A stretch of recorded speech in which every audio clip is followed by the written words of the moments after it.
Alright, you guys, we're back today with Stasi. We're going to do a couple little things today. And the first thing I want to do is, one of our viewers in Canada, Clinton, had a question, and Clinton has a Dogo Argentino.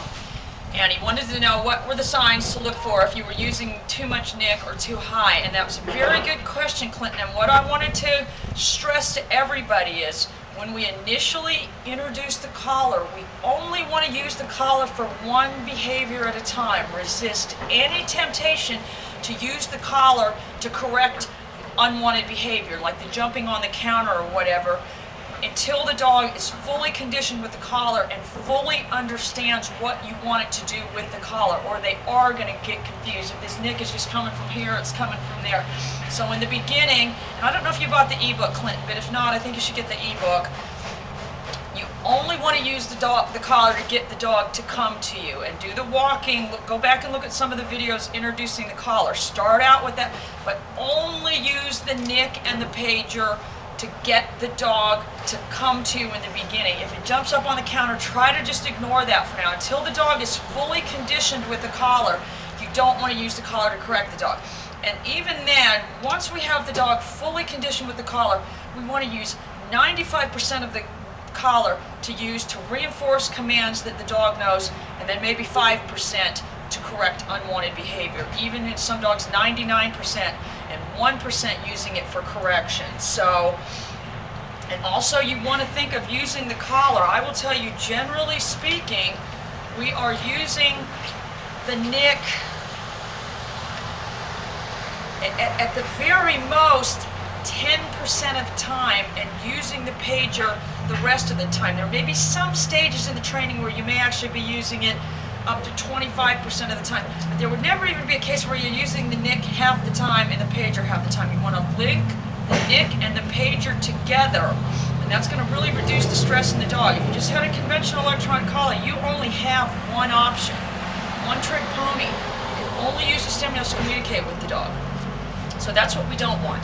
So anyway, we're back again with Stasi, and this is about a 1.5-year-old shepherd, and we've been training her, not as much as we should have, but we're just going to work around a little bit. And I was going to kind of show you guys, because we've got the deaf dog that we're training, but how you can use the pager. And I know a lot of people are real big on hand signals, but the reality is the most trained dogs respond only to verbal commands. But you can use the pager as a silent command in conjunction with the hand signal. So I'll just take Stasi up and back one time. And remember, we have the sound box on today, so that buzzing is the pager, the chirping sound is the nick, and we can use that as really a silent command if we had to. I don't know what that situation would be, but you know, where you didn't want to have to say anything. So anyway, I'll use the pager and just work her up and back one time.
So I did use the nick there when she got distracted. So, but you can see, you know, remember, the nick is not something unexpected they can't control, and you need to be ready, you know, Clinton, to use the nick in that situation, but it's not upsetting the dog at all because it understands how to resolve it.